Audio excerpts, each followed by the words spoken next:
ho an'izay rehetra malalan'Andriamanitra sady voantso no masina ho aminareo anie ny fahasoavana sy ny fiadanan'i Jesosy Kristy tompontsika. Amen. Ny fideran'ny fiangonana amin'ny hoavy.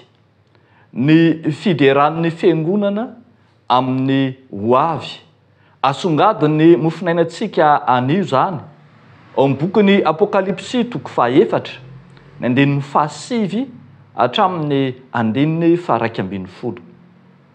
Andevaka itsika amin'ny anaran'ny Tompo manao hoe: araha ny zava-mananaina hanome voninahitra sy haja ary fisaorana ho an'ilay mipetraka eo ambonin'ny seza fiandrianana, dia izay velona mandrakizay dia hiankohoka eo anoloan'izay mipetraka eo ambonin'ny seza fiandrianana ny loha olona 420 ka hivavaka amin'izay velona mandrakizay dia hanipy ny satro-boninahiny eo anoloan'ny seza fiandrianana ka hanao hoe: ianao tomponay sy Andriamanitray no miendrika handray ny voninahitra sy ny haja sy ny hery, fa ianao no nahary ny zavatra rehetra ary noho ny sitraponao no nisy sy nahary azy.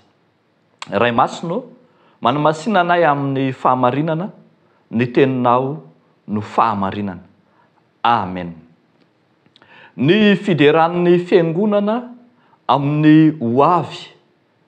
Rehefa iseho tokoa ilay mipetraka eo ambonin'ny seza fiandrianana araka ny fahitany Jaona, dia ilay velona mandrakizay ilay zanak'ondry no mipetraka eo amin'ny seza fiandrianana.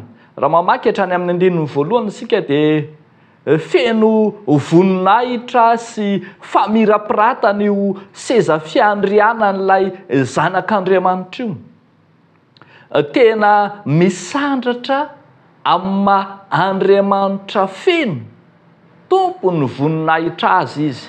Ary tsy izany ihany fa dia hita mihitsy fa izao rehetra izao dia miondrika sy miankohoka eo anatrehany, samy ankalaza azy. Manomboka eo amin'ny 9 ohatra dia hitantsika fa iankohoka eo amin'ilay seza fiandrianana ny tompony ny zava-mananaina 4, samy miseho amin'ny endriny samy hafa ireo, kanefa dia tena samy anandratra ny voninahitra, ny haja, ny fisaorana ho an'izay mipetraka eo ambony seza fiandrianana. Ary raha tonga ny fotoana dia manana anjara fiderana ho an'izay mipetraka eo ambony seza fiandrianana tahaka izany ihany koa ny fiangonana. Eto ny ilazany azy dia hoe ireo loha olona 420 izay entina ilazana ny seza fiandrianana manodidina ilay seza fiandrianana lehibe, satro-boninahitra 420 manodidina ilay seza fiandrianana lehibe. Satro-boninahitra 420 izay mampahatsiaro antsika ireo olona 420 dia tsy iza tsy akory fa ny zanak'Israely 12 tao amin'ny testameta taloha izay misolo tena ny olombovonjy ny testameta taloha, ary ny apôstôly 12 kosa ao amin'ny testameta vaovao misolo tena ny olombovonjy ao amin'ny testameta vaovao. Ireo no antsoina hoe fiangonan'Andriamanitra. Ny fiombonan'ny olombovonjy na teo amin'ny testameta taloha na teo amin'ny testameta vaovao no antsoina hoe satro-boninahitra 420 na ny fiangonana. Io fiangonana io dia hanipy ny satro-boninahiny na dia nomena laza azy voninahitra dia miondrika, satria eo anatrehan'ilay mipetraka eo ambony seza fiandrianana lehibe dia Jesosy Kristy. Ny hany azony atao rahatrizay dia ny manandratra ny fideranan'Andriamanitra ka mihira ianao tomponay sy Andriamanitray no mendrika handray ny voninahitra ny haja ny hery fa ianao no nahary zavatra rehetra ary no ny sitraponao no nahanisy sy nahary azy. Eto zany eo anatrehan'ny voninahitra sy laza sy hery an'ilay mipetraka eo ambony seza fiandrianana dia mahatsiaro ny fiangonana an'ilay Andriamanitra pahary.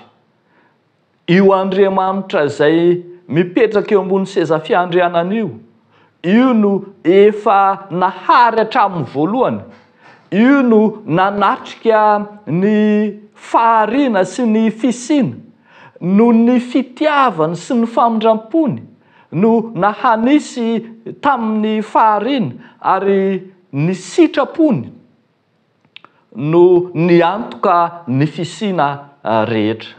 Arak'izany dia mendrika ny omem-boninahitra izy. Ry havako malala, tsy misy afa-tsy fitodiana amin'ny asan'Andriamanitra no ataon'ny fiangonana rahatrizay rehefa anodidina an'ilay seza fiandrianan'Andriamanitra. Ary zany ry havana tsy atao azy, tsy atao foana fa santarina dia ny ankehitriny.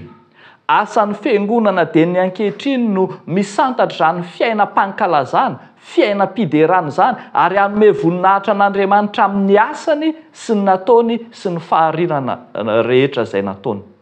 Indray tsika misy fotoana mametsiny an'Andriamanitra na sanatry mihitsy aza mitsara an'Andriamanitra amin'ny asany tetỳ ambonin'ny tany. Misy mihitsy aza ohatra fitenenana mahazatra tahaka ny hoe nanaonao foana tahaka an'Andriamanitra nanaony voay.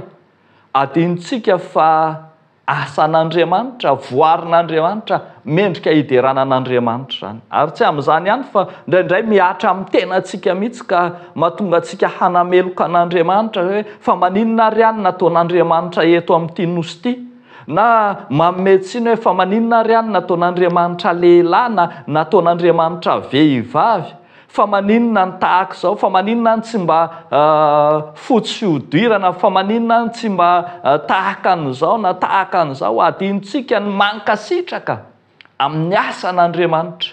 Ianao ry havako malala no fiderana ny voninahitr'Andriamanitra, ianao izay asany ratsan-tanan'Andriamanitra no tokony haneho ny fiderana azy dia ny ankehitriny ary toy izany iombona ny fiangonana voavonjy rehetra rahatrizay ary dia hitodika amin'ny asan'Andriamanitra lehibe, ny fanjakan'Andriamanitra rahatrizay. Aoka ary isika ry havako hahatsiaro ny asan'Andriamanitra, ny faharian'Andriamanitra izay rehetra sitrapon'Andriamanitra nataony teo amin'ny fiainako, teo amin'ny fiainanao, teo amin'ny fiainan'ny fiangonana, dia hahatsiarovantsika fiderana sy voninahitra. Ny fiangonana dia aneo zany fankalazana fanomezam-boninahitra zany. Eny, tena ho fiainana fanomezam-boninahitra, fiainam-pideranan'Andriamanitra mihitsy no nataon'ny fiangonana dia ny ankehitriny. Ahita taratra mandrakariva ny asany eo amin'ny fiainan'ny fiangonana isika. Dia hoan'Andriamanitra irerian'ny voninahitra. Amen. Vavaka isika. Tompo, misaotra anao zay satria tena miasa amin'ny fiainanay ianao, miasa eo anivonay ianao, miasa eo amin'ny tontolon'ny fiangonana ianao, asehonao miariary ny asan'ny ratsan-tananao, ny faharianao izao rehetra izao voaforona tamin'ny anaranao. Ary dia hanomezanay voninahitra anao zany Tompo, fa tsy misy aminay mahavita na dia singa-mbola iray aza, fa izao rehetra izao dia asanao, hanomezanay fiderananao. Dia amin'ny teny ity izay dia mametraka eo ambany fahasoavanao, ianao le mahay manao ny zavatra rehetra, ametrahanay ity herinandro vaovao ity sy izay rehetra ho ataonay indray, ho tahinao, omenao fahombiazana ary dia arovinao mandrakariva amin'ny anaran'i Jesosy. Amen.